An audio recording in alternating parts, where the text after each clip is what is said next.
Est-ce que tu vois dans ce bouquet de tulipes des vagins? C'est en tout cas ce qu'a vu un journaliste dans une de ces nombreuses polémiques que Kunz provoque à chacune de ses œuvres apparemment. Moi j'y ai vu plutôt des bonbons ou des chamallows, peut-être qu'il faudrait me psychanalyser. Toujours est-il que cette œuvre a fait aussi son petit effet dans le salon de Saint-Aignan-de-Grandlieu où le commissaire d'exposition, qui félicitait les invités d'honneur, les artistes qui étaient là,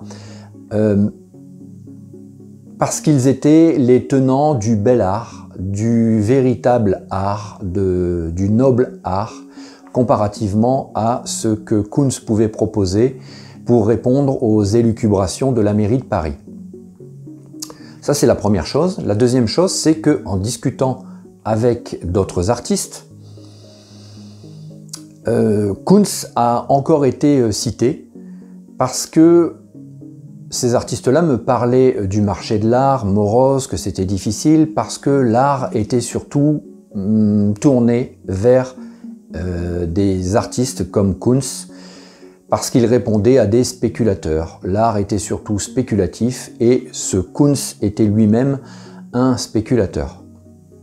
Quand même deux références dans le même salon. J'ai voulu mener ma petite enquête et j'ai regardé du coup des rétrospectives sur YouTube, une interview de cet artiste. Et en fait, j'y ai vu surtout un art véritablement ludique.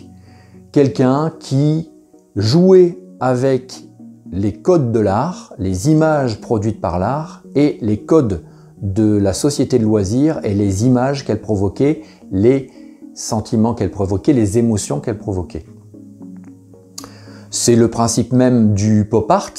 On parle ici du néo-pop, mais j'y ai vu véritablement un héritier de ce pop art, beaucoup plus que les centaines d'œuvres que je vois utilisant des pixels avec des dollars pour combattre ou dénoncer la société capitaliste. Ce genre d'image, ça n'a juste aucun intérêt et il faut de toute façon le mettre en perspective de toute l'œuvre de l'artiste. Et quand un artiste se limite à produire ce genre d'image avec des pixels et des Mickey, ben, au bout d'un moment, on se dit que c'est juste du fan art et que contrairement à ce qu'il peut penser, cet artiste, c'est que finalement, il produit des images qui vont éclater les gens pour avoir un pixel avec ses dollars. Super. Là, on est dans une production artistique qui propose quelque chose de différent, qui vient finalement casser la grisaille ambiante, casser la tristesse, casser le malheur qu'on nous sert à tour de bras quotidiennement dans les médias de masse. J'ai donc découvert un art ludique et ça m'a moi-même libéré. J'ai été très content finalement de découvrir Kunz au-delà des polémiques parce que quand je suis revenu dans mon atelier, en fait, ça m'a donné envie de m'amuser moi-même. Ça produit le triptyque des fragments. Une œuvre où chaque partie peut être retournée comme on veut, dans n'importe quel sens. Ça peut être séparé, unifié, tourné, mis à l'horizontale, mis en verticale, comme on veut. On s'amuse avec cette œuvre d'art. C'est vrai que j'ai un rapport quasi sacré avec chaque art, mais c'est bien aussi de désacraliser les choses. Ça permet de se libérer et de se dire aussi qu'on peut apporter du bonheur aux gens, que la vie est belle parce qu'on peut s'amuser aussi.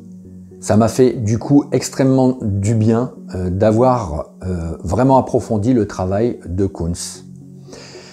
Voilà, une dédicace spéciale, une bise à Pascal, un ancien camarade de classe en école d'art qui m'a fait une correction sur une première version de cette vidéo.